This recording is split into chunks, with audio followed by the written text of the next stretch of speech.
Hello, and welcome back to the Client Code podcast. My name is Carol Kabale, and today we have Rachel here with us. Rachel, welcome to the Client Code podcast. Thank you so much for having me. Thank you. Thank you so much for being here. I am so excited. This is going to be a great episode. I've got goosebumps, actually. That's how good I think it's going to be. It's going to be great. Love it.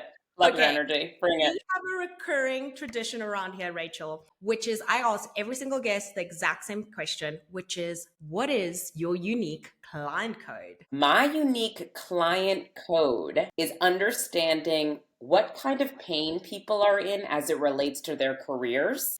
How did they get there, and how do we get them out as quickly as possible? Yeah, that sounds delicious. It sounds like things we need to know. Yes, yes, yes. Time to get a pen and paper. I know you. You didn't get one in the beginning. Go get one quickly. It's fine. We'll wait. I love that. Okay, so let's say because you help people, you help high performers who are like stuck in their careers, correct, Rachel? I help high performing professionals who are in soul sucking careers move to soul aligned work and still make a great income. So, what does that mean? That means that Yes. understanding how did you get to a place where you are so disconnected from your work? How do we get you back? Or how do we get you into a new room where you feel intellectually stimulated, where your skills are being utilized, and where you're lit up by the community around you? Okay, I love that. Let's say I'm stuck. I'm listening to this podcast. I've clicked on it because I identify with everything you've just said. What advice would you give me as someone who is stuck in this career? What is the first thing I should do? The first thing is acknowledge it's okay to be stuck. There is a reason, a season, or a lifetime for a job. You don't have to be in this job for a lifetime. You just might be in this job for a season or a reason, and you're going to figure out an exit plan. So instead of stuckness really requires or kind of feeds on this forever mindset. So the first thing is to say, I'm not going to be in this forever. So to give yourself some permission to change. Okay. Once you've given yourself that permission, then it's okay. Well, let me be a little evaluative. What's my favorite part of my day right now, and why? Okay, my favorite part of what is your favorite? Let's use you as an example. Just go with an example. Guinea pig. Why not? Okay. Okay. I love my mornings. I'm a sucker for a slow morning where I don't have to rush and I can, in the afternoon, start my day with what I want to do. I'm not an early riser. I used to hate when I had a corporate job because it was an hour and a half away and I had to get up an hour and a half earlier just to make it there. And then there was traffic. Oh, I hated that. So I love a deliciously slow. Okay. I love that. What are you doing during this morning? I start off by showering. I'm not going to lie. I need a shower. It like zens me out. And also you need a shower twice a day. I'm just putting it out there. I don't care what your reasons are for not to, but I'm changing your mind or not. You need to shower twice a day. So that's number one. Then I usually listen to a devotional, or I listen to a mantra. I listen to something to center myself. I go and have breakfast. I go to gym. I come back. I shower again because 2 showers. And then I start my day. Then I make a coffee. I sit and I start my emails. And I feel like it's more relaxing for me that I'm not like shoved into something, like being forced to be on. And I think my clients, as well as people around me, tend to get the best out of me because I am already slower and I'm not like go, go, go, go, go. Okay, so this is beautiful. What I'm hearing, and this is a big part of what I do with people, is a lot of clarifying what I'm hearing. What I'm hearing with you is that you need some spaciousness, you need some time to yourself, and that is when you are going to be the most productive. Correct. So whoever's listening right now, thinking about what are the things that I need either to start my day or I need in my day to make me feel connected to what I call the 3 C's: community, contribution, or challenge. Okay, community, contribution, or challenge. So what things are going to connect me to those 3 C's? Exactly. And so for you, you already have, it sounds, cracked the code, to use your words, the client code, cracked your own code on I need a slower morning. Sitting in traffic is not working for me. Well, for those who are listening and you're sitting in traffic, you're like, well, that sounds nice, but I'm already sitting in traffic. I'm already doing this thing. Again, we are not trying to get you out of this job tomorrow. That would be nice. We are stepping into awareness of if I can start to understand what is going to light me up, in terms of pace, community, contribution, challenge, then we can start to what we call job shop or reverse engineer your job. So let's get into the day itself. What are you actually doing with the day that makes you feel confident, in flow, excited about what you're doing? So most days I tend to create. I help a lot of clients create ad campaigns and I get to be very creative. I also get to be very strategic. I get to think about how does this going to work and how is that going to work? How can we use another piece of tech? It's very interesting to me to use different fun things. And I also, one thing I've liked about being an entrepreneur is just that I get to the freedom it gives me. Like you mentioned, the spaciousness, the ability to have time and do other things rather than work. If something comes up, I have time to be there for people in my family or in my community rather than having to ask for time off, like Okay. that. Yes. Right. So I'm hearing your values of autonomy, creativity, being available to your family are very important to you. And if those aren't being met in a job, they are very much going to cause you to feel disconnected from the job, frustrated, potentially resentful, all of those things. So for anybody who's listening, what are the values that you know you need to bring to work or to your life? And how does work fit into those? I think for myself, if I had to use myself as the example, values I really care about just in general are like honesty. I like honesty. I like consistency. I like what you get. I lead with like my heart on my chest. Like what you get is what you see kind of thing. I don't like fake people. I don't like people who are pretentious and who are like have some agenda. Like there's no agenda. Let's just get on with it. And I don't like lies. Those are big values for me. Like family is also a big value for me, as you mentioned.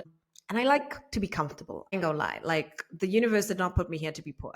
Okay, so again, I'm back to hearing these are the kinds of people you want to work with. This is the kind of community. This is the kind of client that you're drawn towards. Yes. Well, if we look at you, and most people who find me have something entrepreneurial within them. That word can be loaded at times because it's like, well, what am I going to do? Quit my job and start something new? You might start something as a side hustle. You might start something with a little bit of, just that everybody has problems that need to be solved. Mm-hmm. Everyone on the planet has problems that need to be solved. Yes, they do. Yeah. And a big part of I really believe, like our fundamental job as humans is to figure out how can I uniquely help solve someone's problem? Yes. How can I ideally get paid for it or barter or experience value from it? Mm-hmm. And how can I potentially find more people to help who have the same problem? Makes sense. That kind of word, the word is scale, right? How can I scale? Yes. How can we grow, amplify? How can we grow? And when do I feel like I'm contributing the most? So if we use your example, right? And so we can either do this for our days right now. I'll stop using you as an example. Although I think there's a lot of rich content here. I will have, ask anybody who's listening to think about writing down the last 48 hours, the professional tasks that you've done. Okay. Put it in an Excel, put it in column 1. Then next to it, write what % of time you spent doing that. And next to that, write what % enjoyment you had. That's a big one. Yes. Then you can start to see, oh, wow, I was commuting 80% of my time and I hate commuting. Okay, well, that's part of the job right now. Great, that's data that the next job that you get or the next time you're looking or when you're connecting with people or networking, actually, I'm looking for a job within this radius. So we have to start calling it out what we're looking for. Mm-hmm. We kind of see jobs as like, I ask everybody, how unhappy are you in the job? And people say, generally, they come to me like 20 to 40% happy, which is quite low. That's rather unhappy. I don't know what the pass rate is, but that's rather unhappy. It's rather unhappy. And then I'll say, would you stay in a marriage that was 60% not working? Yeah, no, we're going to have to fix that. We're going to have to work at it. You have to work at it. Exactly. Would you drive a car that was 60% falling apart? No, or live in I value my life too much. Right. So there's a disconnect with work where we think, well, this is just how it has to be. And it really doesn't. It really doesn't. So, and when I tell people my goal is to get you to 80% enjoyment, I'm not going to get you there tomorrow. You're not going to get there tomorrow. I mean, that would be nice.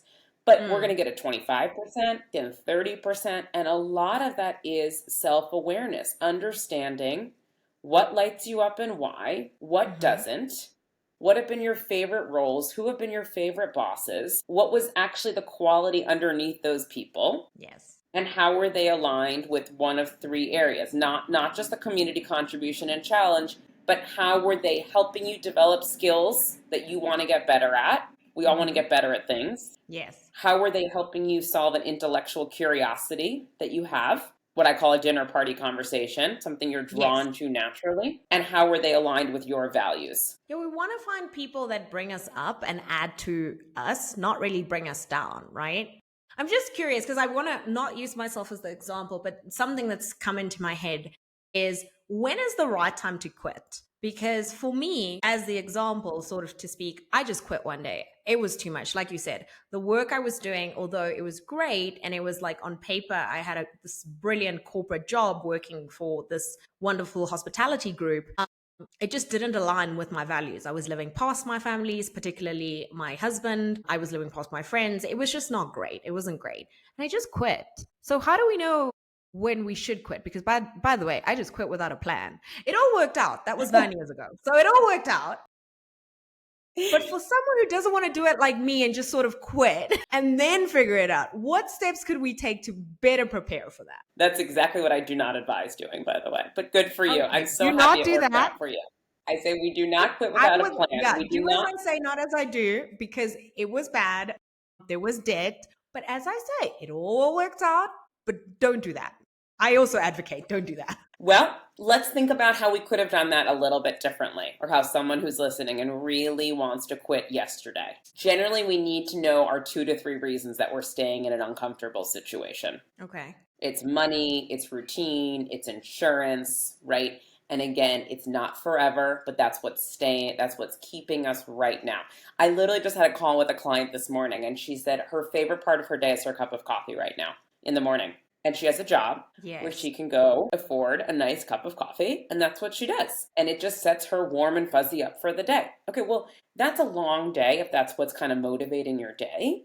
But that is one thing. So let's kind of have a practice of gratitude. Yeah. When we come back to your situation, it's important to understand that generally a change with a lot of applied self-introspection, which is what lights you up, why, how long have you been lit up for that? If you think about your body, what it helps you expand, these kinds of principles. Yes. There are generally one of four outcomes that are going to happen when you start to get aligned. Because I'm a career coach, but I'm really an alignment coach. Which is great because it's the best of both worlds. Hire one, get one free. I'm a therapist by training. So when people come into therapy, exactly. So when you come in, I'm depressed, I'm anxious, something is off with either your expectations, your values, your relationships. Of course, that's why you're coming in. Yes. So when you come to a career coach, you're saying something is off. Great. So let's get to what's off as quickly as possible. For me, I call it asymmetry. I was presenting a certain way online and to audiences and in public, but internally I was feeling quite differently. Yeah, I can see how that can be an issue. Yeah, that's not great. And so rather than quit, it was research, it was understanding who's doing what I do, it was understanding the financial projections, researching programs, understanding what are anything from if you have to go back to school, the debt payoff plan. I left with a 5-year financial plan for myself. Very different than you. Yes. Thank you. Also, and people say, oh my gosh, you took so much risk to do that. It was a calculated risk. It was a well-researched risk. Life is full of risks. I mean, you buy a house, you buy a car, you're taking a risk. So when we make a career change, we want to think, what is a calculated risk? And very often what's the scariest is that you're risking it on yourself. So much fear comes up, so much self-doubt. Yeah. And for you, I'm hearing that it was, I'm all in, let's go. But you probably had a lot of inertia, a lot of energy, a lot of technical skills, or you were developing them, or a vision for yourself. Yeah, Very my often we vision need was to. I didn't want to be there. I was like, my vision for myself was I want to create what I've created now. I was like, I don't know what it is, but I'm going to find something that allows me to not have to be at work until 9 at night, to not have to come in on weekends, to not like, I was just looking for the opposite of that. And I got here. Again, don't recommend. Do what Rachel is saying. But if you have done what I've done, let's say someone has already done what I've done, like they've pulled the trigger, they're in the situation. What is the easiest way for them to establish what to do next? Like how to get like a job or move into the correct career quickly? So this is when you reverse engineer and you rewrite your own job description for yourself. So look at the last 5 jobs, or look at the 5 companies that you were excited about that you wanted to grow into. And you cherry pick, I want to be this, I want to be this, and I want to be this. Which one are you going to start with? Mm-hmm. Okay, I got to build a website first. Okay, I got to build an ideal client. You were talking about earlier, I was thinking about your ideal client. Okay, I got to understand my pricing model. Let me meet with 3 other coaches who are doing that, right? So then all of a sudden you are actually generating the path. When you get to a job, they say, here's the onboarding, here's the company culture, here's this. You were creating that for yourself. Yes. So by the time it's That's the created, intention. it's exactly what you wanted. Exactly, and you're being very intentional about it. Makes And sense. even before the call, we were talking about how, you're going to go this way, you're going to go that way, you're going to join this networking group. That doesn't feel right, right? So it's all of this awareness with the end goal in mind, whether that's a financial end goal, the client, the ideal day. Yeah. I'm never going to go back to having an hour and a half commute and working for somebody else and their vision of me, right? Yes. Because I think more and more, especially with what you're in a different country than I am right now, our global economy, all of that, we can just be so much more self-selective Yes. than many, many, many of the corporate jobs. And I actually think this is really a trend going on. There's nothing wrong with corporate. For some people, it works great. I get here, It's I not do for this everyone. I job. think COVID was a great time. I mean, obviously it was terrible, but I think it was a great time for careers because it just Yes. expanded the possibility of what is out there and what working looks like. I mean, now more than ever, we have people who work remotely. I mean, I'm on the other side of the world, you're on the other side of the world, and look, we're making it work. And I feel like before this forced moment, this was like a very, this is not possible idea, or this is for a very elite group of people. And like, how can it be for me? So I'm always very thankful for the opportunities that have now arisen from, this terrible thing, at least something positive. Absolutely. Yeah. And it's how I we wouldn't be where deal I with am it. right now without it. Exactly. But I you know love what that. it did though, Carol? It created spaciousness. Very often, if you were not sick, if it was created, oh wait, the job's not making me come in. What am I going to do with my extra time? What do I actually enjoy about my day the most? Yeah. What meetings am I checked out of and why? The minute you check out of something, and we're all checked in and out of different things, let's be honest, there's Yes. data right there. Yeah. And there's people like I noticed it in myself and like my husband, like I could see because he was still obviously in his job, like I could see like him not having to be there in a meeting and that he was just more productive. Personally, I think like that's where we all learned this could have been an email. No one had to sit in the office. Could have easily been an email. I don't know why we're talking about it. So yeah, I love that. Before I let you go, I need to ask you 2 quick questions. Last one.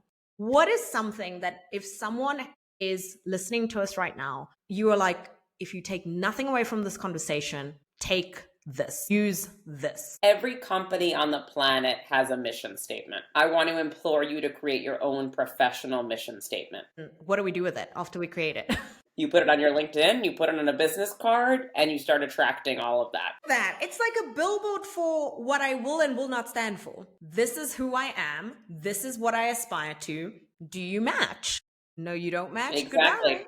There's somebody else out there for you who does. Okay, that brings me to my last question, which I ask everyone, and it's kind of my life mantra, which is what you don't change, you choose. So, Rachel, what are you choosing today? Intentionality. Okay. Do you want to share a little bit more what intentionality looks like for you? My intentionality is that the whole world is so noisy. You probably have like 50 emails waiting for you. I have that, etc., etc. The more we can choose to be intentional with here are the 2 to 3 highest priorities for me, whether that's current clients, current projects, family obligations, that is where my attention is going to go.